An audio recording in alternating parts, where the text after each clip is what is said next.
भारतीय संघीय व्यवस्था यूनिट 2 चली पिला माने ए यूनिट 2 रो भारतीय संघीय व्यवस्था लॉन्ग क्वेश्चन सर्च कर दबो पाई जिवो यूट्यूब रे एचके सर लगे करी एठी देखो आमे देखिबा कोन ना एठी एमसीक्यू द्वितीय वीडियो तो समस्त लाइक चैट बॉक्स रे आंसर देबे। प्रथम प्रश्न संविधान रो क्यों धारा अनुसार जातीय स्वार्थ दृष्टि संसद राज्य तालिकाभुक्त विषय रे आईन प्रणयन कर परिबो को पई ना जातीय स्वार्थ दृष्टि 248 धारा ना 249 250 252 तो उत्तर कौन हम उत्तर होची 249 धारा अनुଯାयी संविधान रो केउ धारा अनुसार जातीय जरूरी परिस्थिति घोषणा समय रे संसद राज्य तालिकाभुक्त विषय रे आईन प्रणयन करिथाय।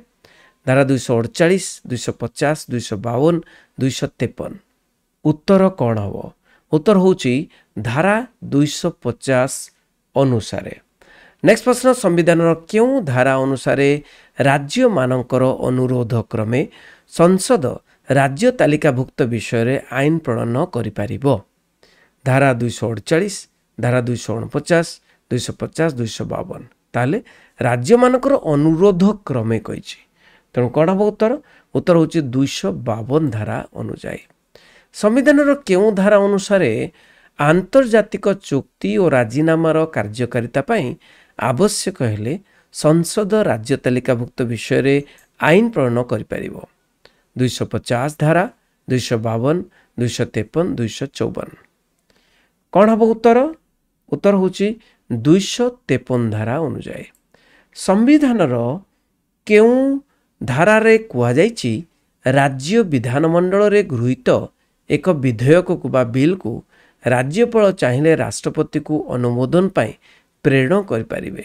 धारा 200 धारा 240 धारा 245 धारा 250 उत्तर कौन हम उत्तर होची धारा 200 अनुଯାयी। नेक्स्ट प्रश्न 37 नंबर प्रश्न भारतीय संघीय व्यवस्था रे निम्नोक्त मध्यरु किए राज्यर भौगोलिक सीमार परिवर्तन करि परिबे। राष्ट्रपति संसद सुप्रीम कोर्ट अंतरराज्य परिषद उत्तर कौन ना संसद हेउची उत्तर। 38 नंबर देखिबा संविधान केउ धारा रे अंतरराज्य नदी जल बंटन संबंध दर्शाई बहुत इंपोर्टेंट प्रश्न परीक्षा आसथिला।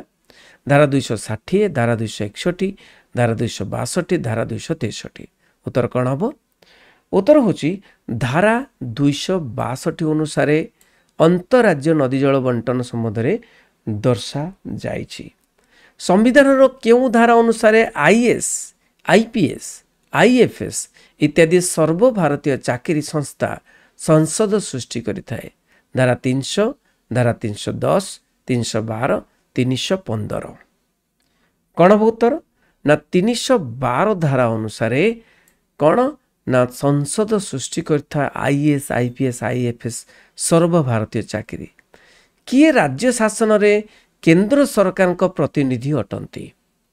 मुख्यमंत्री स्वराष्ट्र मंत्री राज्यपाल मुख्य शासन सचिव एटा तो जानिछ पिला माने कौन हम ना राज्यपाल से शासन करती केंद्र सरकार का प्रतिनिधि अटे हेकरी प्रति केते वर्ष रे राज्यपाल अर्थ आयोग गठन करिथांती 3 वर्ष रे 4 वर्ष रे 5 वर्ष रे 6 वर्ष रे केते वर्ष रे राज्यपाल अर्थ आयोग गठन करिथांती तो उत्तर होची 5 वर्ष रे थरे बुझी होची। निम्नोक्त मध्यरु केउटी राज्य सरकार एक टिकस नुहे भू राजस्व विद्युत शुल्क कृषि टिकस आयकर तो उत्तर कौन हम ना आयकर होची उत्तर कौन आयकर नहीं कि पिला माने एठी जो राज्यपाल अर्थ आयोग कहछि एटा राष्ट्रपति हे पारे राष्ट्रपति ठीक अछि। नेक्स्ट प्रश्न संविधान रो केउ धारा अनुसार कौन केउ धारा अनुसार राष्ट्रपति हिसाब रक्षक और महासमीक्षक नियुक्ति करथांती 145 148 150 152 तो उत्तर कौन हम उत्तर होची 148 धारा अनुसार।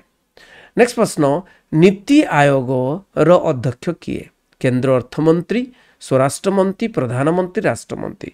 नीति आयोग रो अध्यक्ष हेउछंती प्रधानमंत्री किए प्रधानमंत्री।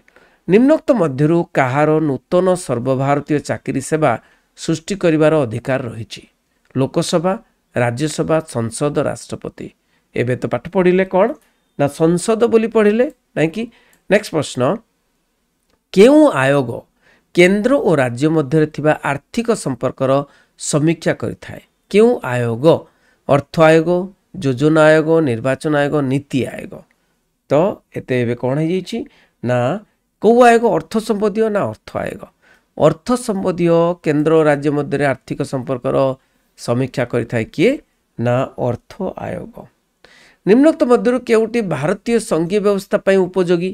କେନ୍ଦ୍ରାଭିମୁଖୀ ରାଷ୍ଟ୍ରସଂଘ, ଅର୍ଥ ରାଷ୍ଟ୍ରସଂଘ, ରାଜ୍ୟମାନଙ୍କର ସମ୍ମେଳନ, ଉପରୋକ୍ତ ସମସ୍ତ। କ'ଣ ହେବ ନା ଉପରୋକ୍ତ ସମସ୍ତ ଭାରତୀୟ ସଂଘୀୟ ବ୍ୟବସ୍ଥା ପାଇଁ ଉପଯୋଗୀ। ନେକ୍ସଟ ପ୍ରଶ୍ନ, ଭାରତୀୟ ସଂଘୀୟ ବ୍ୟବସ୍ଥାରେ ରାଜ୍ୟ ରାଜ୍ୟ ମଧ୍ୟରେ ବିବାଦର ସମାଧାନ ପାଇଁ କେଉଁ ପରିଷଦ ଆୟୋଗ ଗଠିତ ହୋଇଥାଏ? ଆଞ୍ଚଳିକ ପରିଷଦ, ଆନ୍ତଃରାଜ୍ୟ ପରିଷଦ, ଯୋଜନା ଆୟୋଗ, ନୀତି ଆୟୋଗ। ତା କ'ଣ ହେବ ନା ଉତ୍ତର ହେଉଛି ଅନ୍ତଃରାଜ୍ୟ ପରିଷଦ। କ'ଣ? ଅନ୍ତଃରାଜ୍ୟ ପରିଷଦ। ଭାରତରେ କେତୋଟି ଆଞ୍ଚଳିକ ପରିଷଦ ରହିଛି? 3ଟି, 4ଟି, 5ଟି, 6ଟି। ଆଞ୍ଚଳିକ ପରିଷଦ କ'ଣ ନା 5ଟି ଅଛି। ନିମ୍ନୋକ୍ତ ମଧ୍ୟରୁ କେଉଁଟି ସଂଘୀୟ ବ୍ୟବସ୍ଥା ପାଇଁ ସତ୍ୟ? ଭାରତ ଏକ କେନ୍ଦ୍ରାଭିମୁଖୀ ରାଷ୍ଟ୍ରସଂଘ, ଭାରତ ଏକ କେନ୍ଦ୍ର ଅପସରୀ ରାଷ୍ଟ୍ରସଂଘ, ଭାରତ ରାଷ୍ଟ୍ରମାନଙ୍କର ଏକ ହୁଗୁଳା ସଂଗଠନ, ଭାରତ ଏକ ସଂଘ ରାଷ୍ଟ୍ର। କ'ଣ ହେବ? କେଉଁଟି ସଂଘୀୟ ବ୍ୟବସ୍ଥା ପାଇଁ ସତ୍ୟ? କେଉଁଟା ସତ୍ୟ କଥାରେ? ନା ଭାରତ ଏକ କେନ୍ଦ୍ରାଭିମୁଖୀ ରାଷ୍ଟ୍ରସଂଘ, ଏଇଟା ହେଉଛି ସତ୍ୟ। ନେକ୍ସଟ ପ୍ରଶ୍ନ, ନିମ୍ନୋକ୍ତ ମଧ୍ୟରୁ କେଉଁଟି ଭାରତୀୟ ସଂଘୀୟ ବ୍ୟବସ୍ଥାର ଏକ ରାଜ୍ୟ ନୁହେଁ? ସିକିମ, ଅରୁଣାଚଳ ପ୍ରଦେଶ, ଜମ୍ମୁ କାଶ୍ମୀର, ଗୋଆ। ସେହି ସମୟରେ ଜାମ୍ମୁ କାଶ୍ମୀର ଥିଲା। ବର୍ତ୍ତମାନ ତ ଭାରତୀୟ ସଂଘୀୟ ବ୍ୟବସ୍ଥାର ଅବଶ୍ୟ ରାଜ୍ୟ ନୁହେଁ, କାହିଁକିନା ସେଇଠି କ'ଣ ଭାରତରେ ରାଜ୍ୟ ସରକାର ହେଇନାହିଁ। ନିମ୍ନୋକ୍ତ ମଧ୍ୟରୁ କେଉଁଟି ଭାରତର ଏକ କେନ୍ଦ୍ରଶାସିତ ଅଞ୍ଚଳ ନୁହେଁ? ଦିଲ୍ଲୀ, ପଦୁଚେରୀ, ଲଦାଖ ନା ଗୋଆ? କେଉଁଟା କେନ୍ଦ୍ରଶାସିତ ଅଞ୍ଚଳ ନୁହେଁ? କେଉଁଟା ନା ଗୋଆ। ଗୋଆ ହେଉଛି ରାଜ୍ୟ। ବର୍ତ୍ତମାନ ଭାରତରେ କେତୋଟି କେନ୍ଦ୍ରଶାସିତ ଅଞ୍ଚଳ ଅଛି? 7ଟି, 8ଟି, 9ଟି, 10ଟି। କ'ଣ ହେବ ନା 8ଟି କେନ୍ଦ୍ରଶାସିତ ଅଞ୍ଚଳ। ରାଜ୍ୟ 28ଟି, କେନ୍ଦ୍ରଶାସିତ ଅଞ୍ଚଳ 8ଟି। ସମ୍ବିଧାନର କେଉଁ ଧାରାର ଉଚ୍ଛେଦ ଯୋଗୁଁ ଜାମ୍ମୁ କାଶ୍ମୀର ରାଜ୍ୟ ମାନ୍ୟତା ହରାଇଲା? ଧାରା 330, 368, 370 ଆଉ 280। କ'ଣ ହେବ?